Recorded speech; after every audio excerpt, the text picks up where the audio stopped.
गाइए गणपति जगवंदन, गाइए गणपति जगवंदन। शंकर सुमन भवानी के नंदन, शंकर सुमन भवानी के नंदन।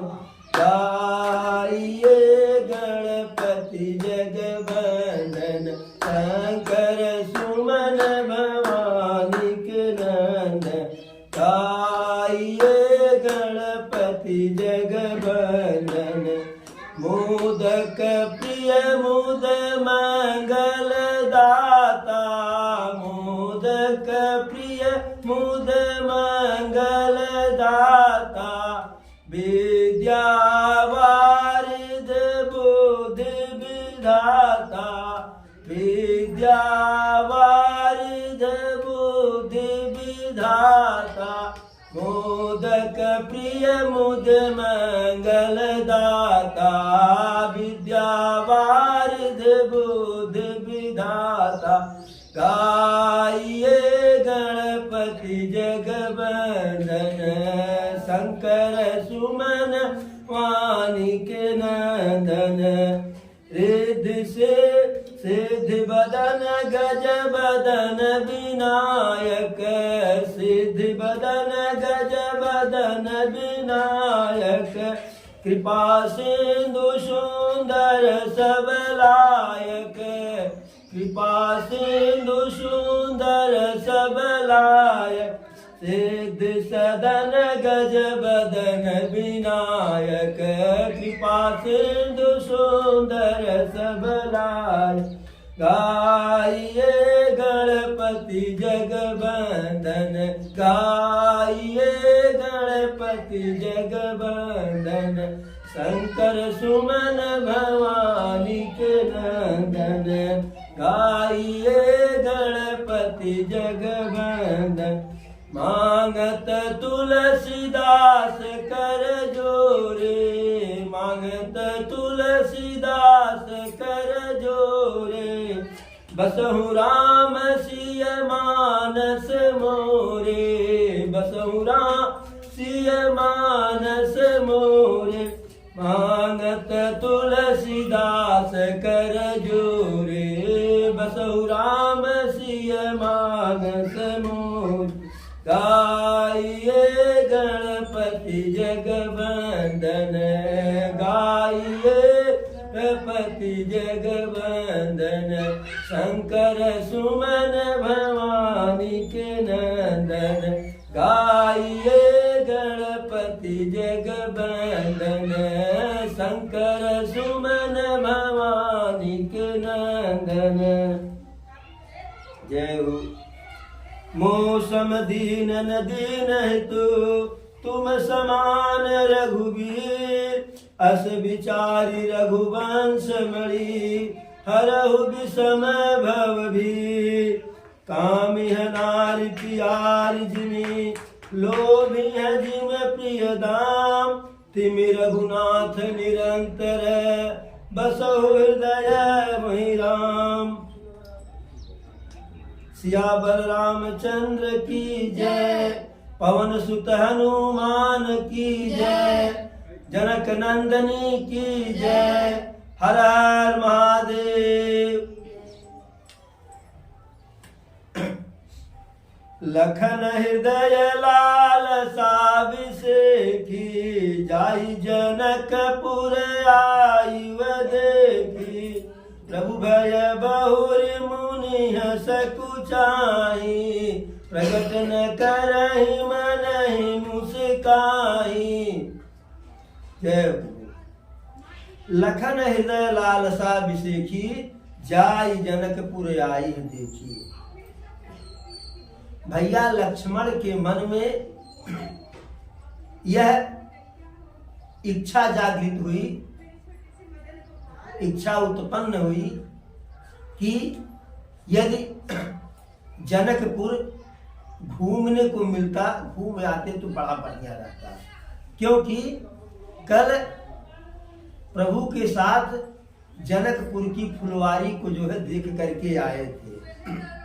तो लक्ष्मण भैया को लगा कि जब फुलवारी इतनी अच्छी है तो नगर कितना अच्छा होगा। लेकिन प्रभु भय बहुरी मुनि सकुचाही, प्रकट न कहि मनहि मुस्काई।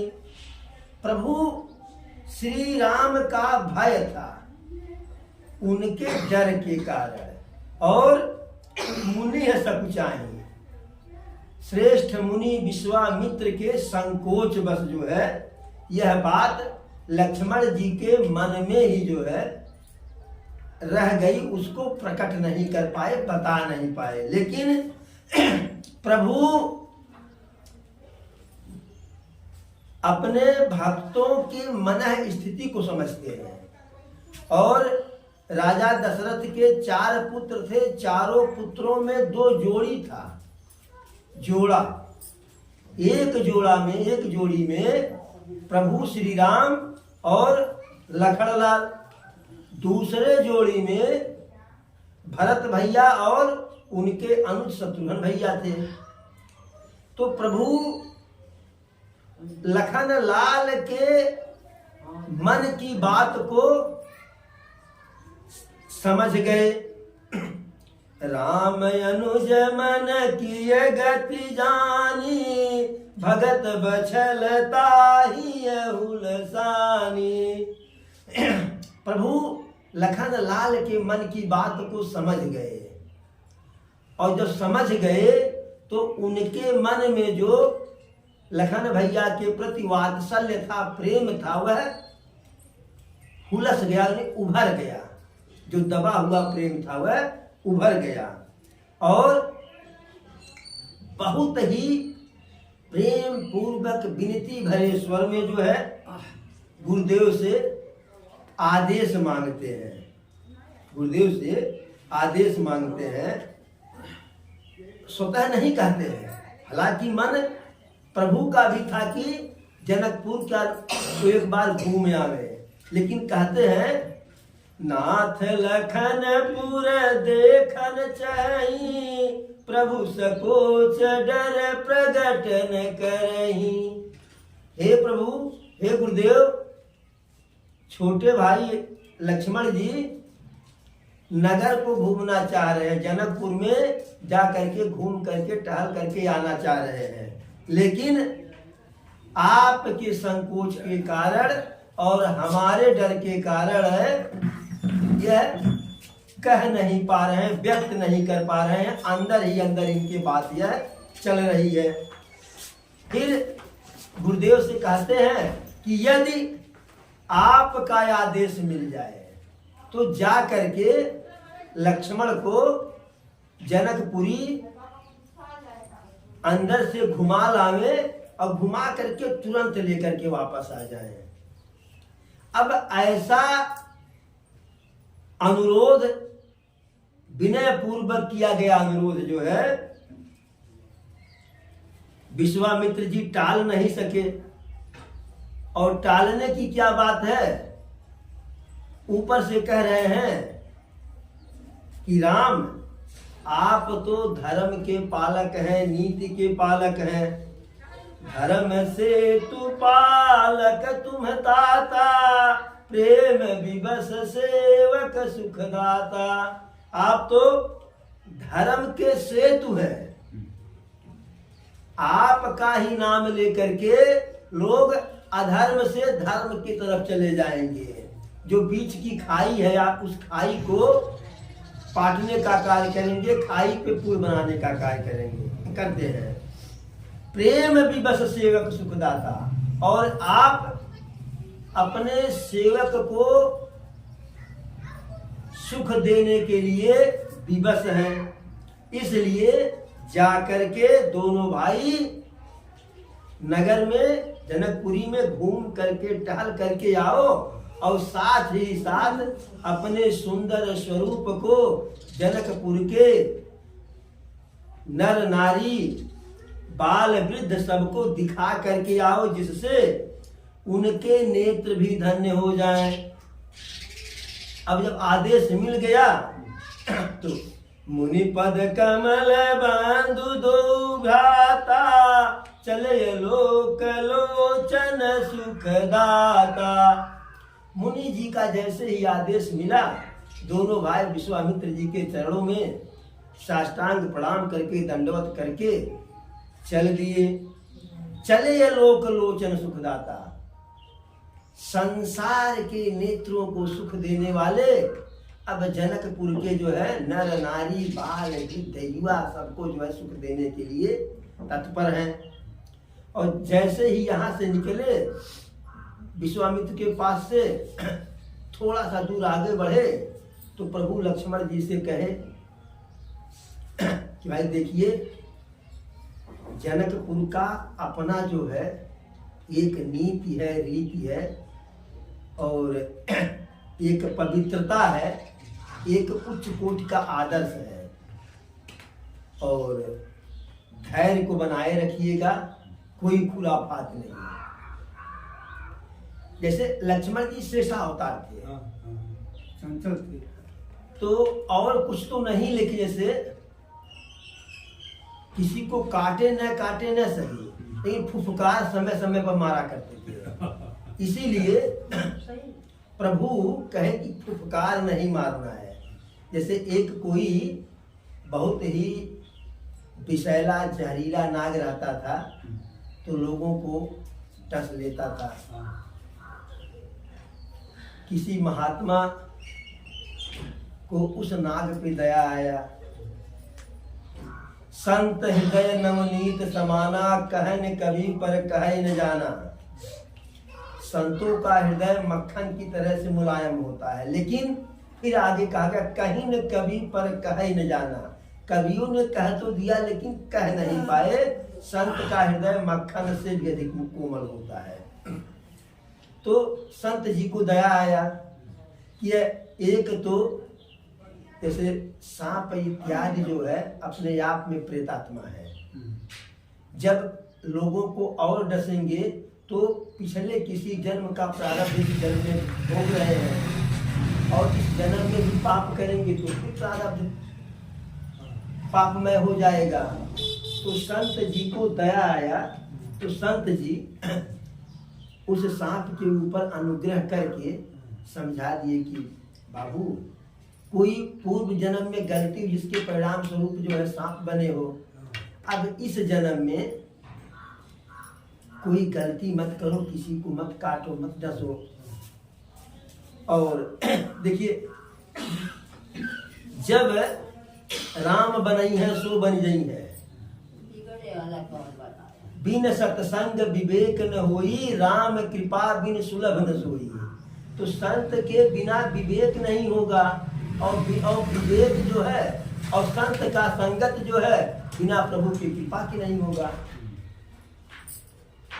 अब संत मिल गए सांप देवता को, नाग देवता को सांप मिल गए, संत जी मिल गए। संत जी समझा दिए, समझाने का प्रभाव पड़ा। वो कहे कि गुरुदेव, अब आज के बाद हम किसी को नहीं डसेंगे। अब जब वह लोगों को डसना छोड़ दिए तो छोटे छोटे बच्चे जाकर के ऊपर ढीला फेंक रहे हैं, डंडा से मार रहे हैं। अब बेचारे नाग देवता का जो है अंग छत बिछत हो गया। एक दिन संत जी को जो है याद आया कि हम उसको दीक्षा दे करके आए थे, चले देखें कितना उसमें सुधार हो गया। तो दीक्षा का तो प्रभाव रहा, वह एकदम संत हो गया। जैसे प्रभु के बारे में कहा गया है, जेहि चाहत तेहि देत जनाई, तुम्हें जो जाने तुम्हें हो जाई। ठीक उसी प्रकार से संत जी की दीक्षा को पा करके नाग देवता भी संत हो गए। लेकिन संत जी देख रहे हैं कि उनका शरीर जो है छत बिछत, इधर कटा उधर कटा, कहे ये सब कैसे? कहे आप कहे थे किसी को डसना नहीं है, काटना नहीं है, हम लोग ढेला मारते हैं, डंडा मारते हैं, सारा अंग जो है कट गया।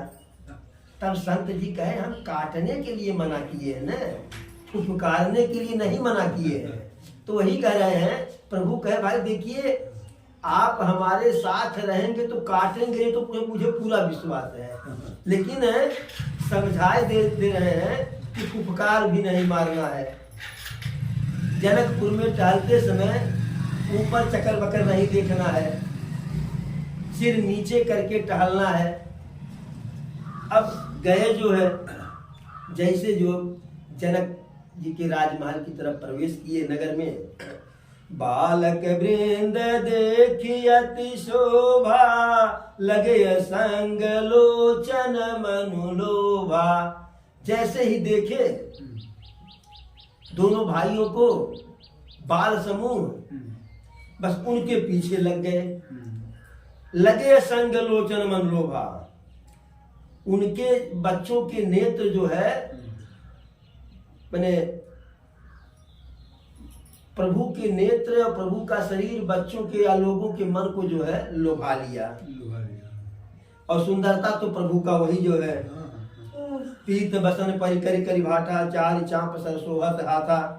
तो पीला वस्त्र है और कठ में जो है पीतांबर लपेटा गया है, हाथ में सुंदर तीर धनुष है, तन अनुहरत सुचंदन खोरी, शरीर के अनुसार ही जो है सुंदर चंदन भी लगा हुआ है। श्यामल गौर मनोहर जोड़ी, सांवले और गोरे रंग का जो है मिश्रण है जोड़ी में, इत्यादि इत्यादि। अब जैसे ही मिथिलावासी के लोग पता पाए, देखन नगर भूप सुत आए, समाचार पुरवास न पाए। जैसे ही लोगों को पता चला कि राजा दशरथ के वह दोनों पुत्र जो विश्वामित्र जी के साथ आए हुए हैं, नगर को देखने के लिए आए। जैसे ही समाचार मिला जो है, अरे धाय धाम काम सब त्यागी, मनहु रंक निधि लूटन लागी। ऐसे दौड़े सारा काम काज छोड़ करके, मनहु रंक निधि लूटन लागी। जैसे कोई भिखारी हो जो है, उसे खजाना लूटने का अवसर मिल गया हो, और कई भिखारी के समूह ऐसा न हो कि हम पिछड़ जाएं वगड़ जाएं। इस प्रकार से सबके सब दौड़े कि जैसे होता कि पहले आओ पहले पाओ। निरखी सहज सुंदर दो भाई, होई सुखी लोचन फल पाई। सुंदर दोनों भाइयों को देख करके जो देख रहे हैं, होई सुखी लोचन फल पाई, उनके नेत्र सफल हो जा रहे हैं और वह सुखी हो जा रहे हैं।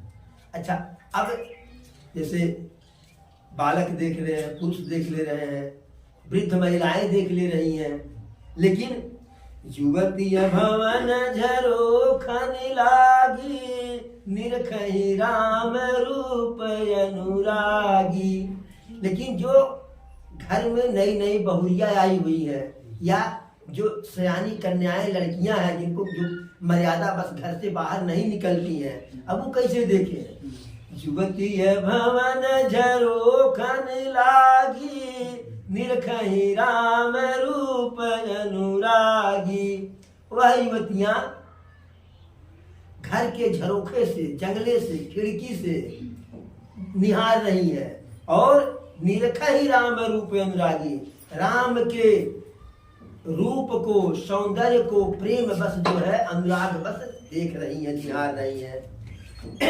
और कह रही है कि हे सखी, इनकी सुंदरता तो करोड़ों कामदेव की सुंदरता को जीत ले रही है, और जैसी इनकी सुंदरता है, न तो किसी असुर में ऐसी सुंदरता आज तक सुनने में आया, न किसी नाग में, न किसी देवता में, न किसी मुनि में, कहीं भी ऐसी सुंदरता नहीं सुनने में आई। यहाँ तक कि विष्णु जी के जो चार भुजा वाले विष्णु जी हैं, चार मुख वाले ब्रह्मा जी हैं, और विकट वेश वाले शिव जी हैं, किसी की सुंदरता इनकी सुंदरता के आगे ठहर नहीं रही है।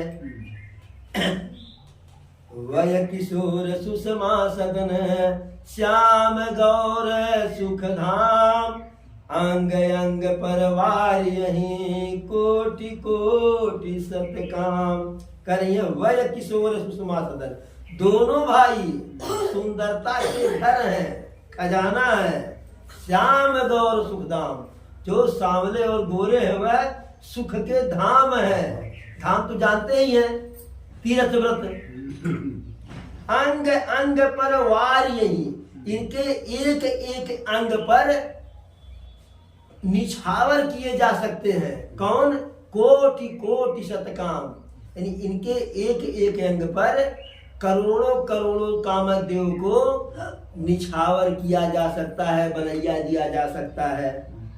अच्छा, अब समस्या यह रही कि दोनों भाई नीचे में ताकते हुए देखते हुए चल रहे हैं और ऊपर देख नहीं रहे हैं। तो जो युवतियां दूसरे तीसरे मंजिल पर हैं, अब वह इनका जो है शरीर तो देख रही है, मुख नहीं देख पा रही हैं। और प्रभु जी मना किए थे ऊपर नहीं देखना है, न देखे मोदी जी की तरह न खाएंगे न खाने देंगे। प्रभु मना कर दिए, न देखना है, न हम देखेंगे न तुम देखोगे। अब वह सब आपस में कानाफूसी कर रही हैं। तो एक कही कि हम इनको ऊपर तो तकाई देंगे, दिखाई देंगे, हमारी 100% गारंटी है। अरे ई का इनके पुरखा देखेंगे ऊपर, हम इनको जानते हैं। वो कहीं कैसे जानते हो? तो वह कहीं इनको नहीं, इनके बाप को भी जानते हैं। ए दो दशरथ के ये ढोटा, बाल मरालन के ये कल जोटा। अब वो कह रही है कि इनके बाप को भी जानते हैं। यह अयोध्या के चक्रवर्ती नरेश राजा दशरथ के पुत्र हैं। बाल मरालन के कल जोटा, जो बालकों में राजहंस की तरह से सुंदर है। यह उन्हीं के दोनों बेटे हैं, उन्हीं की जोड़ी है। अब लक्ष्मण भैया कहे, प्रभु अगर आदेश हो तो ऊपर देख ले, पिताजी का नाम कोई ले रहा है, इसका मतलब कोई परिचित का है। प्रभु कहने चुप रहो, नीचे देखो। फिर वो कह रही है, तब नहीं देखी तो कहीं कहाँ देखे? तब वो कही अभी देखेंगे। मुनि कौशिक मख के रखवारे, जिन्हन अजीर निशाचर मारे। मुनि कौशिक मख के रखवारे, जिन्हन अजीर निशाचर मारे। कही इतना नहीं, हम और भी जानते हैं। दूसरी कही कि तुम इतना जानती हो ना, हम उससे 2 कदम आगे की बात जानते हैं। कही क्या तुम बताओ? तो वह कह रही है कि यह विश्वामित्र के यज्ञ की रक्षा भी किए हैं और यज्ञ रक्षा में अनेकों राक्षसों का संहार किए हैं। लक्ष्मण जी कहे, भैया अरे अब तो देख लेने दीजिए। कहे नहीं, बस नीचे देखो, आते ही मना कर दिए थे। अब तीसरी कही कि आप लोगों के बस की बात ऊपर तकाना नहीं है, हम तकाएंगे। वो कही वो कैसे? वो कही कि आप लोग तो सिर्फ इतने जानते हैं कि इनके पिताजी का नाम और किस काम से आए थे। अरे हम इनके घर की स्थिति जानते हैं, अंदर की भी बात जानते हैं, इनके मम्मी का भी नाम जानते हैं। कहीं बताओ? तो कहीं श्याम गात कल कंज बिलोचन, जो मारीच सुभुज मधुमोचन। जो सांवले रंग वाले हैं, जिनके नेत्र सुंदर कमल के फूल की तरह से है, और जो मारीच और सुबाओं के मद को चूर किए हैं, हम उनकी माता का नाम जानते हैं। कहीं बताओ? कहीं अभी तुम बता दे रहे हैं। कौशल्या सुत सोव सुख खानी, नाम राम धनु सायक पानी। कहीं हम बता रहे हैं, जो सांवले रंग वाले हैं, हाथ में धनुष है, जिनका नेत्र कमल के फूल की तरह से है, उनकी मम्मी का नाम कौशल्या देवी है। अब लक्ष्मण जी कहे भैया अब न रोकिए, अरे पिताजी का नाम किसी ने लिया सो लिया, अब माता जी का नाम ले रही हैं, अब तो देखना पड़ेगा। प्रभु कहे नहीं बस चुप रहो, नाम लेने से क्या होता है। तब चौथी ने कही अरे हम जो पीछे हैं गोरे रंग वाले उनके भी मम्मी का नाम जानते हैं। कहीं कैसे पता है, जानती हो तो बताओ। तब कह रही है गौर किसे और बेसुबर काछे, कर सर चाप राम के पाछे, लक्ष्मण नाम राम लघु भ्राता, सुन सखीता सुमित्रा माता। जो गोरे रंग वाले हैं और थोड़ा सा बरकाछे, थोड़ा सा छोटे हैं, आगे वाले से थोड़ा सा छोटे हैं, कर सर चाप राम के पाछे, हाथ में धनुष लिए हुए हैं और राम के पीछे हैं। लक्ष्मण नाम राम लघु भ्राता, सुन सखीता सुमित्रा माता। उनका नाम लखनलाल है, राम के छोटे भाई हैं और उनकी मम्मी का नाम सुमित्रा है। अब लखनलाल कहे भैया अब न रोकिए, ये तो पूरे खानदान का जानती है परिचय, या तो चिढ़ा रही है मम्मी और पापा का नाम लेकर के, या तो हकीकत में हमारे कोई जो है करीबी है। तो रुको थोड़ी देर धैर्य धारण करो जो है। फिर एक कही कि हम और भी जानते हैं, विप्र काजु करी बंधु दो, विप्र काजु करी बंधु दो, मग मुनि बधु उधार, आए देखन चाप मख, सुनि हर सिंह सब नार। अब पचमी कह रही है कि हम जो जानते हैं वह आप लोग नहीं जानते हैं।